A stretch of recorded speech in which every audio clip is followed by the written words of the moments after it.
आज हम आपसे बेटा बहुत ही ज्यादा इंपॉर्टेंट टॉपिक सोल्यूशन का जो हमारा है आदर्श विलयन पे बात करेंगे। आइडियल सोल्यूशन की बात करेंगे बेटा, बहुत इंपॉर्टेंट है,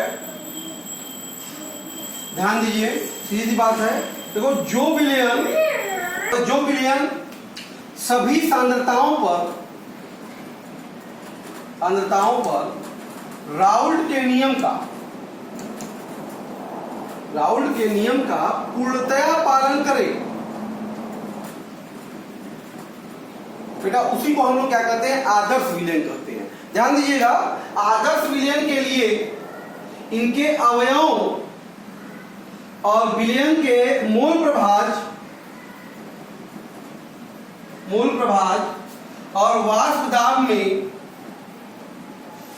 जो ग्राफ है, देखिए बेटा इस तरह से मान लीजिए यहाँ पर एक अवयव ए जिसका मूल प्रभाज 1 है यहाँ पर, और दूसरे अवयव का 0 होगा। तो यहाँ पर मान लीजिए पहला अवयव का तो वही 0, दूसरा अवयव का क्या होगा, 1 होगा। तो यहाँ से अगर हम एक ग्राफ देखें, ये ग्राफ देखें तो बेटा यहाँ जो ये वाष्प दाब होगा वो ए का शुद्ध अवस्था में वाष्प दाब कराएगा, और इस पॉइंट पर क्या कराएगा, बी का वाष्प शुद्ध अवस्था में वाष्प दाब कराएगा। तो यहाँ से ये जो लाइन होगा ये बेटा आदर्श विलयन की लाइन है, और यहाँ पे इसका जो वाष्प दाब होगा वो Pa प्लस Pb होगा। तो ध्यान दीजिएगा कि आदर्श विलयन में जो शुद्ध अवयव होते हैं उनके वाष्प दाब Pa नॉट और x से होता है, और दूसरे का Pb बराबर Pb नॉट और xb होता है। और विलयन का जो वाष्प दाब होता है बेटा वो Pa प्लस Pb मतलब Pa नॉट x और Pb नॉट xb होता है। ये जो है ये आदर्श विलयन की बातें हैं। ये आदर्श विलयन राउल्ट के नियम पे लागू होगा, और इनका ग्राफ जो भी रेखाएं इस पर लागू होंगी, जो विलयन इस ग्राफ पे होगा वो आदर्श विलयन कहलाएगा। दूसरी खास बात बेटा ये है, आदर्श विलयनों के लिए जो एंथैल्पी परिवर्तन मिश्रण का है बेटा, इसको एंथैल्पी परिवर्तन कहते हैं। क्या कहते हैं, एंथैल्पी परिवर्तन। ध्यान दीजिएगा, आदर्श विलयनों की जो एंथैल्पी परिवर्तन डेल्टा H मिक्स जो है बेटा वो 0 होता है, इसमें कोई भी ऊष्मा में परिवर्तन नहीं होता, नेट परिवर्तन 0 होगा। दूसरा ये है बेटा कि मिश्रण का जो आयतन परिवर्तन है, ध्यान दीजिएगा, आयतन परिवर्तन आदर्श के लिए मतलब डेल्टा V जो मिक्सचर है वो भी बेटा क्या होता है, 0 होता है। वो भी क्या होता है, यहाँ पर 0 होगा। कहाँ, आदर्श विलयनों में। तीसरी बात ध्यान दीजिएगा कि बेटा यहाँ जो विलयनों में विलयन मतलब जो AB दो अवयव है, A और B को मिला दिया गया, विलयन AB बन गया। AB का बेटा जो आकर्षण बल होगा या अंतराणविक बल होगा के बीच में कार्य करने वाला आकर्षण बल बेटा ये बराबर होगा अवयव AA और BB के मध्य कार्यरत बल के बराबर होगा। ए और बीबी के बीच में जो आकर्षण बल कार्य कर रहा है वो विलयन के आकर्षण बल के तुल्य होगा, बराबर होगा। तो इस कंडीशन में जो विलयन बेटा लागू होते हैं वो सभी विलयन हमारे आदर्श विलयन कहलाते हैं। ठीक है, जैसे अगर हम बात करें आदर्श विलयनों की और इसके एग्जाम्पल, अगर आदर्श विलयनों के एग्जाम्पल की बात करें, ध्यान दीजिएगा, आदर्श विलयनों के उदाहरण हमारे में बहुत से हैं बेटा, जैसे बेंजीन व टालुइन, ये एक आदर्श विलयन है बेटा। उसी प्रकार से ध्यान दीजिएगा हेक्सेन व एन-हेप्टेन, ये बेटा आदर्श विलयन है। एन-हेप्टेन व एन-ऑक्टेन बेटा आदर्श विलयन है। एथिल ब्रोमाइड व एथिल आयोडाइड, ये भी आदर्श विलयन है। अगला बेटा अगर बात करें ब्रोमोबेंजीन, क्लोरोबेंजीन वो ब्रोमोबेंजीन, ये सब जो बेटा है हमारे ये आदर्श विलयन कैटेगरी में। आदर्श विलयन कैसे पहचानेंगे, थोड़ा सा ट्रिक की अगर बात करें कि कैसे हम विलयनों को आदर्श, ये सब नियम तो फॉलो करते हैं, हमेशा ध्यान दीजिएगा ये जो दोनों युग्म होते हैं आइडियल के बेटा, इनके अणु भारों में बहुत अधिक का अंतर नहीं होता। जिनके अणु भारों में बहुत अधिक का अंतर जो है नहीं होता है, जिनके अणुभार लगभग आसपास होंगे, इनके कार्बन एक ही कार्बन के अंतर पे होंगे दोनों यौगिक, वो आप समझिए कि वो आइडियल विलयन का ही ग्रुप होगा। ये आपको थोड़ा सा समझने की ट्रिक समझ सकते हैं या अपने दिमाग में बैठा सकते हैं उनमें पहचानने के लिए। तो आप देख रहे हो, देखिए आसपास लगभग अणुभार समान है, benzene, toluene, hexane, heptane, heptane, octane, ethyl bromide, iodide, benzene, fluorobenzene, ये सब आसपास के, इसलिए आइडियल है, इसलिए इसको पहचानने को ये रहेगा। क्लियर? हम नॉन आइडियल अनादर्श विलयन की, अनादर्श विलयन, नॉन आइडियल सॉल्यूशन। बेटा सीधी सी बात है, जो राउल्ट के नियम का, जो राउल्ट के नियम का पालन नहीं करता है उसे ही क्या कहेंगे? अनादर्श विलयन कहेंगे। ठीक है, जो राउल्ट के नियम का पालन नहीं करता वो क्या कहलाएगा? अनादर्श विलयन कहलाता है। ठीक है, अच्छा अनादर्श विलयन जो होते हैं बेटा, ये जो होते हैं ये आदर्श या राउल्ट के नियम से, ये जो होते हैं राउल्ट के नियम से विचलन दर्शाते हैं। क्या करते हैं? विचलन प्रदर्शित करते हैं। कौन? अनादर्श विलयन जो होते हैं राउल्ट के नियम से विचलन। इनका जो विचलन होता है बेटा दो प्रकार का होता है। एक होता है धनात्मक विचलन और दूसरा होता है बेटा ऋणात्मक विचलन। ठीक है, ये दो विचलन, इनको हम देखते हैं एक साथ। क्लियर है? दो विचलन होते हैं। इसको थोड़ा सा कंपैरिजन के रूप में आपको समझा देंगे। एक तरह से हम बात कर रहे हैं धनात्मक विचलन की, बात कर रहे हैं ऋणात्मक विचलन की। एक साथ एक ही जगह पे समझने की कोशिश कीजिए जरा सा आप लोग, धनात्मक और ऋणात्मक विचलन। पहली बात बेटा क्या है कि इनका जो है जो विलयन का जो वाष्प दाब है, यहां पर भी बेटा जो विलयन का वाष्प दाब है ऋणात्मक में, विलयन का जो वाष्प दाब है बेटा, ये जो विलयन धनात्मक वाष्प दाब, ये राउल्ट के नियम से निर्धारित मान से अधिक होता है। अगर अधिक आता है, क्या आता है? अधिक आता है, उसे धनात्मक विचलन कहेंगे। विलयन का अगर वाष्प दाब राउल्ट के नियम से कैलकुलेट किया जाए तो जो वैल्यू आएगी, अगर उससे विलयन का वाष्प दाब अधिक आ रहा है तो उसके क्या कहेंगे हम बेटा? धनात्मक विचलन कहेंगे। अगर विलयन का वाष्प दाब राउल्ट के नियम से निर्धारित मान से कम आ रहा है तो उसे क्या कहेंगे बेटा? ऋणात्मक विचलन कहेंगे। क्लियर है? दूसरी बात ध्यान दीजिएगा। अच्छा यहां पे जो ग्राफ होता है बेटा, ध्यान दो, समझो, ये ग्राफ में अगर बात करें, यही बात है मोल प्रभाज, ये x की बात हो रही है, ये वाष्प दाब की बात हो रही है, वाष्प दाब की बात हो रही है। यहां पर भी वही ग्राफ की बात करें हम लोग, धनात्मक ऋणात्मक में मोल प्रभाज और वाष्प दाब, ध्यान दो। तो फैक्टर ले लेते हैं यहाँ पे, पहला अवयव A और दूसरा अवयव की वैल्यू यहाँ 0 होगी, यहाँ दूसरा पहला अवयव 0 होगा, दूसरा अवयव 1 होगा। इसी प्रकार से यहाँ बेटा पहला अवयव का मोल प्रभाज 1, दूसरे का कम्पोजिशन 0 होगा, और इसी प्रकार से पहला अगर यहाँ 0 है, दूसरा वैल्यू 1। तो आदर्श की अगर हम बात करें बेटा, तो ध्यान दो, ये आइडियल है। तो यहाँ पे धनात्मक में क्या होगा? हर मान अधिक आएगा बेटा, हर मान, मतलब PA जो होगा वो P0 A एक्सेस से ज्यादा आएगा। P0 क्या मान? PA0 एक्सेस से ज्यादा आएगा। इसका मतलब ये देखिए क्या है, A के लिए ग्राफ है बेटा, तो ये होगा A का मान। अब देखो ज्यादा आ गया कि नहीं आ गया? देखो ये PA हो गया, क्या हो गया बेटा? PA। इसी प्रकार से PB भी जो होगा बेटा, PB0 XB से ज्यादा होगा, मतलब ये वाला मान भी क्या होगा? PB जो है देख रहे हैं आप, इससे ज्यादा आ रहा है कि नहीं? इसलिए ओवरऑल विलयन का जो मान होगा P, निश्चित तौर पे PA धन PB से ज्यादा आएगा। देखिए ज्यादा आया कि नहीं आया? ये धनात्मक विचलन है। वही स्थिति यहां पर भी आएगी, ध्यान दीजिएगा, वही स्थिति यहां पर भी आएगी। ये देखिए ये PA0, ये देखिए ये PB0, और ये देखिए ये आदर्श विलयन है। तो यहाँ पे बेटा हम पाते क्या है, यहाँ पे जो पीए है बेटा वो कम आता है पीए नॉट और एक्सए से कम आता है। इसका मतलब ये ग्राफ जो है ये नीचे से जाएगा ए के लिए, ठीक है। और बेटा इसी प्रकार से पीबी की वैल्यू जो है वो पीबी नॉट और एक्सबी से भी क्या होगा, कम होगा। पीबी का मान भी कम आएगा क्योंकि देखिए परिभाषा ये है, इसलिए ये ग्राफ भी क्या होगा, नीचे से जाएगा ऋणात्मक विचलन में।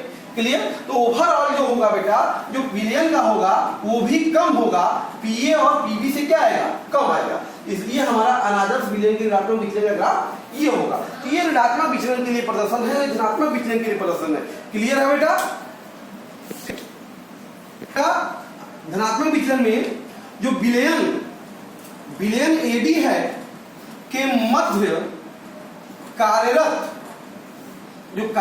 अंतरा आणविक आकर्षण बल है, आकर्षण बल बेटा ये जो होता है यहाँ पर ऋणात्मक विचलन में ये कम होता है, लेस होता है, कम क्या होता है, कम होता है। किससे, जो अवयव है ए और बी के मध्य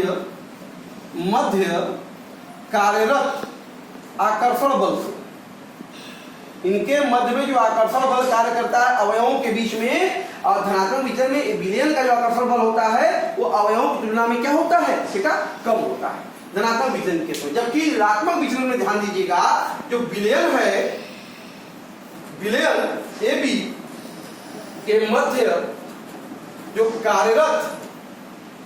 कार्यरत आपका अंतरा आणविक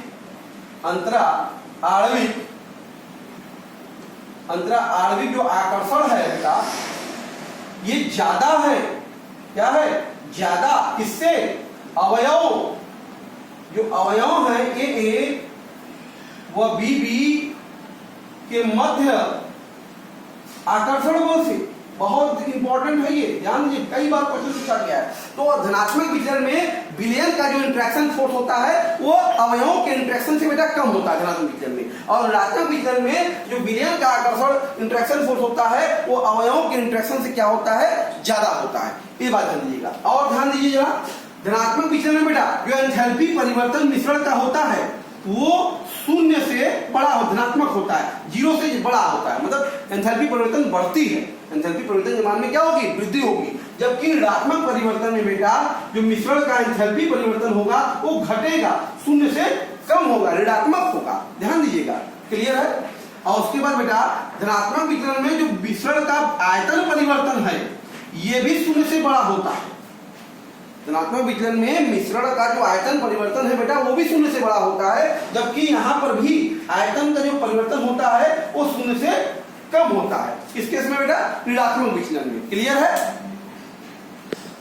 ध्यान दीजिए, देखो यहाँ पे अंतरा आणविक बल धनात्मक विचलन में कम हो रहा है। धनात्मक विचलन में क्या हो रहा है, अंतरा आणविक बल कम हो। अंतरा आणविक बल अगर कम होगा तो क्वथनांक कम होगा, इसलिए धनात्मक विचलन में बेटा याद रखिएगा क्वथनांक जो होता है, बॉइलिंग पॉइंट जो होता है बेटा वो घटता है। वो क्या होता है, जब भी धनात्मक विचलन वाले मिश्रण होंगे उनका ओवरऑल बॉइलिंग पॉइंट में क्या होगी, गिरावट होगी। जबकि ऋणात्मक विचलन में आप देख रहे हैं अंतरा आणविक बल ज्यादा है, विलयन का बढ़ रहा है, इसका मतलब इनका जो क्वथनांक होगा, इसका बॉइलिंग पॉइंट किसकी, ऋणात्मक विचलन वाले जो विलयन है उनका क्वथनांक बेटा क्या होगा, बढ़ता है। क्या होता है, ऋणात्मक विचलन में बॉइलिंग पॉइंट का मान बढ़ता है क्योंकि अंतरा आणविक बल का मान बढ़ रहा है। क्लियर है बेटा। ऋणात्मक विचलन में वाष्प दाब जो होता है बेटा, विलयन का वाष्प दाब जो होता है वो बढ़ता है, ठीक है, इसलिए धनात्मक विचलन है। जबकि ऋणात्मक विचलन में बेटा विलयन का जो वाष्प दाब होता है वो क्या होता है, घटता है। क्लियर। अगली बात ध्यान दीजिएगा, एंट्रोपी परिवर्तन जो होता है इसमें, एंट्रोपी परिवर्तन डेल्टा एफ जो होता है बेटा वो भी क्या होता है, बढ़ता है, ग्रेटर देन 0 होता है। इसमें बात में मेरा या कहेंगे बढ़ता है, एंट्रोपी परिवर्तन क्या होता है, बढ़ता है। और जबकि ऋणात्मक विचलन में बेटा एंट्रोपी परिवर्तन क्या होता है, घटता है। एंट्रोपी परिवर्तन घटता है।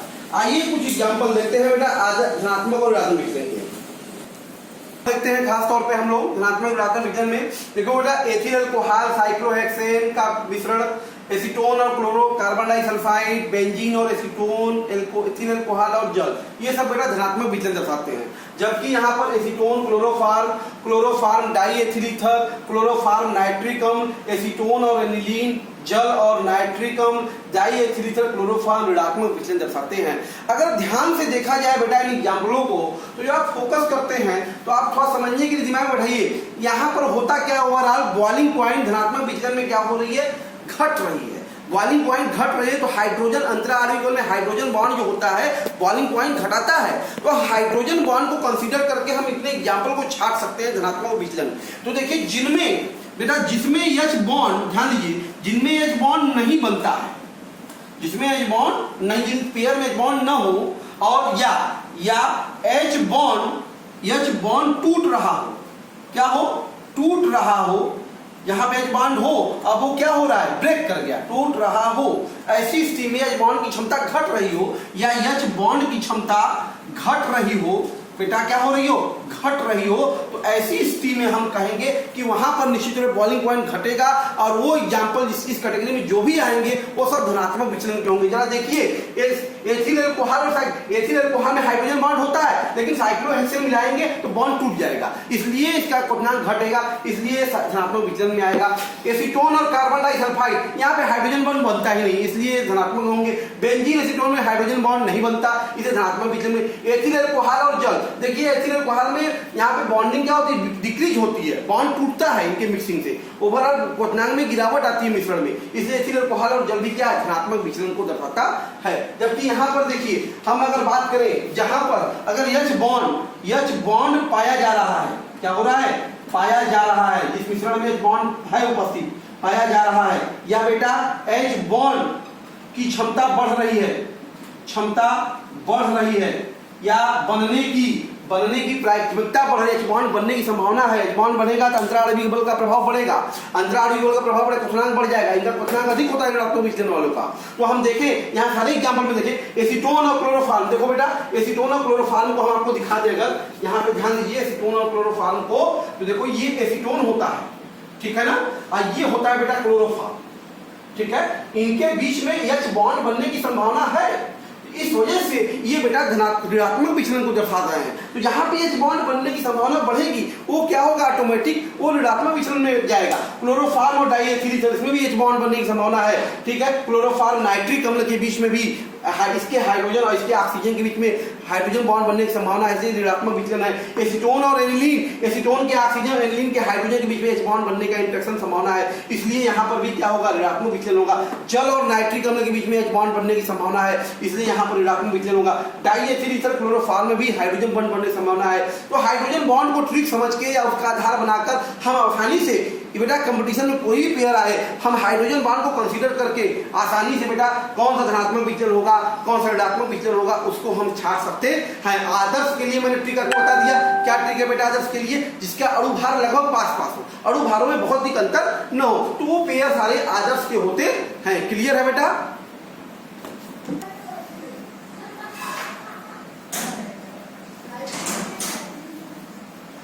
तो बेटा अब हम बात कर रहे हैं आपसे बहुत ही इंपॉर्टेंट छोटा सा टॉपिक एनसीईआरटी में दिया है, स्थिर क्वाथी मिश्रण एजियोट्रॉपिक मिक्सचर। ये क्या होता है, ध्यान दीजिए बेटा, ऐसे विलयन जिनका द्रव और वाष्प अवस्था में संगठन एक जैसा द्रव में रहेंगे वैसा ही वाष्प अवस्था में रहेंगे, और दूसरी खास बात है कि वे एक ही ताप पर उबलते हैं, उनका बॉइलिंग सेम टेम्परेचर पे अगर होता है तो बेटा ऐसे विलयन को हम क्या कहते हैं, स्थिर क्वाथी मिश्रण या एजियोट्रॉपिक मिक्सचर कहते हैं। ऐसे मिश्रण बेटा नॉन आइडियल सॉल्यूशन के द्वारा बनते हैं, नॉन आइडियल सॉल्यूशन का जो मिक्सचर होता है वही बेटा हमारा एजियोट्रॉपिक मिक्सचर होता है, स्थिर क्वाथी मिश्रण होता है। ये दो प्रकार के होते हैं बेटा, एक होता है मैक्सिमम बॉइलिंग एजियोट्रॉप और दूसरा होता है मिनिमम बॉइलिंग एजियोट्रॉप, मतलब अधिकतम क्वथनांकी स्थिर क्वाथी और दूसरा न्यूनतम क्वथनांकी स्थिर क्वाथी। ओके, अधिकतम क्वथनांकी स्थिर क्वथनांकी सॉल्यूशन क्या मिक्सचर क्या है, जान लीजिए। यदि दोनों द्रव के मिश्रण का जो क्वथनांक है, जो मिश्रण का क्वथनांक है बेटा, अगर अलग अलग द्रव के वाष्प अवस्था में क्वथनांकों से अधिक आ रहा है, अगर क्वथनांक बढ़ जा रहा है तो उसे हम क्या कहते हैं, अधिकतम क्वथनांकी स्थिर क्वथनांकी, मतलब मैक्सिमम बॉइलिंग एजियोट्रॉप कहते हैं। तो अधिक क्वथनांक कहाँ बढ़ता है, बात करिए आदर्श में ऋणात्मक विचलन में बढ़ता है। क्वथनांक कहाँ बढ़ रहा था? ऋणात्मक विचलन में। इसलिए ऋणात्मक विचलन वाले जो मिश्रण होंगे बेटा वो सभी के सभी अधिकतम क्वथनांकी स्थिर क्वथनांकी मतलब मैक्सिमम वाली जो ड्रॉप्स होंगे। तो उसके जो एग्जांपल हमारे ऋणात्मक विचलन वाले हैं सारे HNO3H2O का, HClH2O का, HBrH2O का, एसीटोन क्लोरोफॉर्म का, एसीटोन एसीटेट का, सारे H बॉन्डिंग वाले देख रहे हैं आप ना, ऋणात्मक विचलन में है। ऋणात्मक विचलन वाले जितने भी मिश्रण होंगे वो सब मैक्सिमम वाली जो ड्रॉप्स होते हैं अधिकतम क्वथनांकी स्थिर क्वाथी होते हैं। अब बात करते हैं न्यूनतम क्वथनांकी स्थिर क्वाथी। ये क्या होता है बेटा? यदि दोनों द्रवों के मिश्रण का अगर क्वथनांक बेटा उनके शुद्ध वाष्प अवस्था में उनकी शुद्ध अवस्था का जो क्वथनांक है उससे कम आ रहा है, क्वथनांक घट रहा है, तो ऐसे मिश्रण को हम क्या कहेंगे? न्यूनतम क्वथनांकी स्थिर क्वाथी के नाम से जानेंगे, मिनिमम बॉइलिंग एजेंट्रॉफ कहेंगे। तो बताइए क्वथनांक कहाँ घट रहा था? याद करिए, यहाँ पे धनात्मक विचलन हो रहा था, ठीक है। तो धनात्मक विचलन वाला जो मिश्रण होगा वो बेटा क्या होगा? न्यूनतम क्वथनांकी स्थिर क्वाथी होगा। तो धनात्मक विचलन का उदाहरण आपको पता ही है, जहाँ पे H बॉन्ड टूट रहा हो, H बॉन्ड न बन रहा हो, ethanol H2O, ethanol CH6, ethanol tetrachloride, acetate है आपका एथिल एसीटेट और वाटर, एसीटोन और मेथनॉल, ये सभी में H बॉन्ड टूटता है या इसलिए धनात्मक विचलन शो करते हैं। इसलिए ऐसे मिश्रण हमारे क्या होते हैं बेटा? Minimum boiling azeotrope. ये बोर्ड में आपके काफी पूछता है, बात में क्या होता है बेटा? स्थिर क्वाथी मिश्रण। तो ये ध्यान दीजिए, दो प्रकार के मैक्सिमम और मिनिमम। कैसे बताएंगे? मैक्सिमम वाला क्या होता है? ऋणात्मक विचलन वाला मिश्रण होता है, और मिनिमम वाला क्या होता है? धनात्मक विचलन वाला मिश्रण होता है। तो हम बात कर रहे थे आपसे आइडियलिटी और नॉन आइडियलिटी और उसके डेविएशन की चर्चा कर रहे थे। अब आइए इस पर कुछ एनसीईआरटी में कुछ क्वेश्चन दिए हुए हैं और हमारे कंपटीशन में जो क्वेश्चन देखते हैं। ओके, क्लोरोफॉर्म और एसीटोन के विलयन में ऋणात्मक विचलन क्यों प्रदर्शित करता है? तो ध्यान दीजिए बेटा कि जो क्लोरोफॉर्म व एसीटोन है आपके सामने, इनका विलयन जो है, इनका विलयन ऋणात्मक विचलन प्रदर्शित करता है। क्यों भाई बताइए क्यों? क्योंकि इनके अंदर H बॉन्ड बनता है। क्या बनता है? H बॉन्ड बनता है। तो H बॉन्ड बनने से क्या होगा बेटा? जिससे विलयन का जो आकर्षण है, आकर्षण उनके अवयवों की तुलना में बढ़ जाता है। अवयवों की तुलना में क्या हो रहा है? बढ़ जा रहा है। अगर आकर्षण बल बढ़ेगा तो क्या होगा? क्वथनांक बढ़ेगा बेटा, जिससे क्या होगा? क्वथनांक क्या होगा? बढ़ेगा। बात में इसलिए क्वथनांक बढ़ने से क्या होगा बेटा? वाष्प दाब क्या होगा? बढ़ेगा। क्वथनांक बढ़ने से क्या होगा? वाष्प दाब बढ़ेगा। इसीलिए वाष्प दाब बढ़ रहा है। बात में सॉरी बढ़ता है, इससे क्या होगा? क्वथनांक में क्या होगी? गिरावट आएगी। वो क्वथनांक क्या होगा? कम होगा। जब क्वथनांक कम हो रहा है तो हम कह सकते हैं बेटा कि ये ऋणात्मक क्या कर रहा है?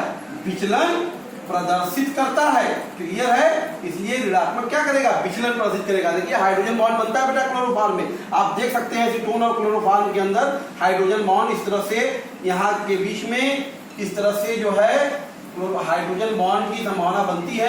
इसी हाइड्रोजन बॉन्ड के कारण मिश्रण का जो है वो इंटरेक्शन इनके अलग अलग इंटरेक्शन की तुलना में बढ़ जाता है। तो क्वथनांक बढ़ेगा तो ऑटोमेटिक वाष्प दाब घट जाएगा, इसलिए ये ऋणात्मक विचलन दर्शाता है। ठीक है, नेक्स्ट क्वेश्चन है आपके सामने। करा कि कुछ पेयर दिए हुए हैं, कुछ युग्म दिए हुए, इनमें आपको सजेस्ट करना है कि कौन सा आकर्षण बल इनमें कार्य कर रहा होगा। आइए देखते हैं।